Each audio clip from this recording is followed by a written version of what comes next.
కూర్చోండి ఇద్దరు కూడా. నాయకులకు విడిపోయింది.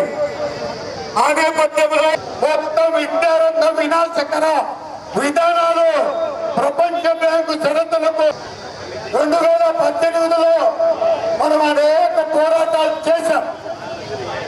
అప్పుడు మళ్ళీ తెలుగుదేశం ప్రభుత్వం అధికారంలోకి వస్తే మొత్తం విద్యారంగ వినాశకరం జరుగుతుంది, మన హక్కులను కాలరాస్తుంది. ప్రభుత్వం మారితే ఈ మన సమస్యలు, మన విద్యారంగ సమస్యలు పరిష్కారమవుతాయని భావించాం. ఆ తర్వాత జగన్మోహన్ రెడ్డి ఆయన అధికారంలోకి వచ్చాడు. కూడా మొత్తం ప్రపంచ చరిత్రలో, దేశ చరిత్రలో ఈ రాష్ట్ర చరిత్ర ఈ ముఖ్యమంత్రి పేరు మల్లు రఘునాథ్ రెడ్డి, ఎస్టీయూ రాష్ట్ర అధ్యక్షులు, ఫ్యాప్టో కార్యవర్గ సభ్యులు.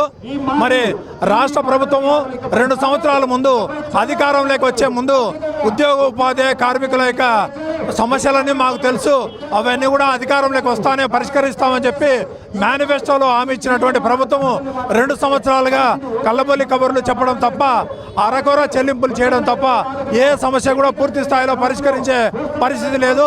ప్రధానంగా 12వ పిఆర్సీ కమిటీ కూడా ఇప్పుడు 3 సంవత్సరాలు పూర్తి అయినప్పటికీ ఇంతవరకు పిఆర్సీ కమిటీ కూడా నియమించకపోవడం అనేది చాలా దారుణమైన విషయం. అంతేకాకుండా ఈ 2.5 సంవత్సరాలుగా 5 డిఏలు పెండింగ్లో ఉన్నాయి. అంతేకాకుండా బకాయిలు కూడా దాదాపు 20,000 కోట్లు పైగా పెండింగ్లో ఉన్నాయి. సిపిఎస్ ఉద్యోగులందరికీ కూడా మెరుగైనటువంటి పెన్షన్ విధానం తెస్తాం, వాళ్ళకు ఉద్యోగానికి భద్రత కల్పిస్తామని చెప్పినటువంటి ప్రభుత్వము 2 సంవత్సరాల కాలంలో ఒకరోజు కూడా మనతో చర్చించినటువంటి పరిస్థితి లేదు. అదేవిధంగా విద్యారంగంలో తీసుకున్నటువంటి నిర్ణయాలు ప్రభుత్వ విద్యారంగాన్ని నిర్వీర్యం చేసేటటువంటి దిశలుగా ఉన్నాయి. కాబట్టి ఉపాధ్యాయ సంఘాలతో చర్చించి సానుకూలమైనటువంటి నిర్ణయాలు తీసుకోమని చెప్తే ఏ సమస్య కూడా పరిష్కరించినటువంటి పరిస్థితి లేదు. కాబట్టి రాష్ట్ర వ్యాప్త ఆధ్వర్యంలో అనేక దఫాలుగా ఇప్పటికి ప్రాతినిధ్యాలు చేశాం, పోరాటాలు చేశాం. ఇప్పటికి కూడా స్పందించినటువంటి తీరుకు నిరసనగా కలెక్టరేట్ దగ్గర ఈరోజు పికెటింగ్ కార్యక్రమం చేశాం. రాబోయే రోజుల్లో వెంటనే ఈ 12వ పిఆర్సీ కమిటీ ఏర్పాటు చేయడం కానీ, అదేవిధంగా పెండింగ్ డిఏలు ప్రకటించడం కానీ, అదేవిధంగా బకాయిలు చెల్లించడం కానీ, సిబిఎస్ స్థానంలో మెరుగైనటువంటి పెన్షన్ విధానం తీసుకొని వస్తామని కానీ అమలు చేయకపోతే ఈ ఉద్యమాన్ని మరింత తీవ్రతరం చేస్తామని చెప్పి రాష్ట్ర ఫ్యాప్టో కార్యవర్గ సభ్యుడిగా ప్రభుత్వాన్ని హెచ్చరిస్తున్నాం. ఈనాడు రాష్ట్ర వ్యాప్తంగా అన్ని జిల్లా కేంద్రాల్లో, కలెక్టర్ కేంద్రాల వద్ద పికెటింగ్ కార్యక్రమాన్ని నిర్వహించడం జరిగింది. 19 సమస్యల పైన ఈరోజు పికెటింగ్ కార్యక్రమాన్ని కలెక్టరేట్ల వద్ద నిర్వహించడం జరిగింది. మరి ఇప్పుడు కూటమి ప్రభుత్వము గతంలో ప్రతిపక్షంలో ఉన్నప్పుడు మేము అధికారంలోకి వస్తే ఉద్యోగ ఉపాధ్యాయులకు మెరుగైనటువంటి పిఆర్సీ ఇస్తాం, ఐఆర్ ఇస్తాం, సరెండర్ లీవ్లు ఇస్తాము, ఉద్యోగుల ఫ్రెండ్లీ ప్రభుత్వంగా మేము చూసుకుంటామని చెప్పడం జరిగింది.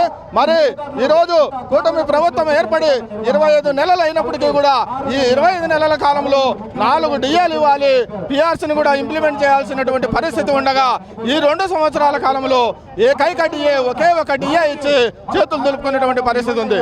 అయ్యా, మాకు 2019 నుంచి కూడా డిఏలకు సంబంధించినటువంటి బకాయిలు రావాలి, 11వ పిఆర్సీకి సంబంధించిన బకాయిలు రావాలి, సిపిఎస్ విధానాన్ని రద్దు చేసి మెరుగైనటువంటి ఓపీఎస్ విధానాన్ని కూడా ఇవ్వాలని అనేక విధాలుగా అనేక పోరాటాలు చేస్తూ ప్రభుత్వానికి విన్నవిస్తూనే ఉన్నాం. అయినా ఈ ప్రభుత్వము పెడచమని పెట్టడము తప్పడం లేదు. గతంలోనే చంద్రబాబు నాయుడు గారు మీకు సిపిఎస్ విధానం వాళ్ళకి మెరుగైనటువంటి పెన్షన్ విధానాన్ని మేము కలుగు చేస్తాము, ఫ్రెండ్లీగా ఉంటామని చెప్పడం జరగడం జరిగింది. అలాగే ఉప ముఖ్యమంత్రి అయినటువంటి పవన్ కళ్యాణ్ గారు 1 సంవత్సరం లోపల సిపిఎస్ ఉద్యోగులందరికీ కూడా మేలు జరిగే విధంగా ఓపీఎస్ విధానానికి మంచి ఓపీఎస్ విధానం వచ్చేటట్లుగా నా ప్రయత్నం చేస్తానని చెప్పారు. కానీ ఆయన ఇప్పుడు కూటమి ప్రభుత్వంలో ఉంటూ కూడా దానిపైన ఎటువంటి మాట ఇవ్వడం లేదు. ఇది ఉద్యోగుల ఉపాధ్యాయులకు రుచించడం లేదు. ఖచ్చితంగా సిపిఎస్ విధానాన్ని రద్దు చేసి ఓపీఎస్ విధానాన్ని అమలు చేయాలి. అలాగే 12వ పిఆర్సీ కమిటీని నియమించి ఈరోజు కరువులు ఇప్పుడు ఎక్కువగా ధరలు నియంత్రణలు లేవు కాబట్టి ఖచ్చితంగా 30% మధ్యంతర ప్రకటించాలి. మనకు రావాల్సినటువంటి 25,000 కోట్ల బకాయిలను వెంటనే చెల్లించి ఒక రోడ్ మ్యాప్ ప్రకటించి గతంలో ఇచ్చినటువంటి మాటను నిలుపుకోవాలని చెప్పేసి మేము కడప జిల్లా ఫ్యాప్టో పక్షాన డిమాండ్ చేస్తున్నాం. నా పేరు రాళ్లపల్లి అబ్దుల్లా, కడప జిల్లా ఫ్యాప్టో సెక్రటరీ జనరల్.